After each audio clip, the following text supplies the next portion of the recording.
Selanjutnya keragaman bahasa. Keragaman bahasa ini berarti bermacam-macam bahasa. Banyak bahasa digunakan di Indonesia ini. Lalu Ibu kasih contoh, misalnya bahasa Palembang sama bahasa Morenin. Bahasa Palembang dan bahasa Morenin itu memiliki satu arti yang sama. Sebenarnya memiliki satu arti yang sama, tetapi cara menyampaikannya saja yang berbeda. Misalnya, kita bahasa Palembang mau kemana itu?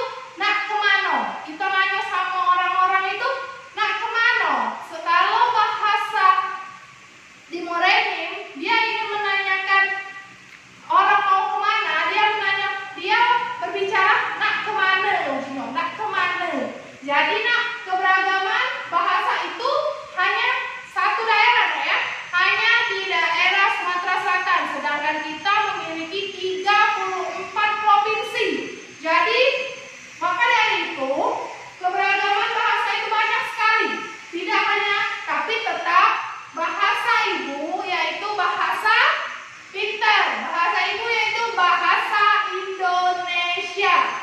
Selanjutnya keberagaman rumah adat. Di sini keberagaman rumah adat. Kita memiliki, tadi saya Ibu jelaskan, kita memiliki 34 provinsi. Berarti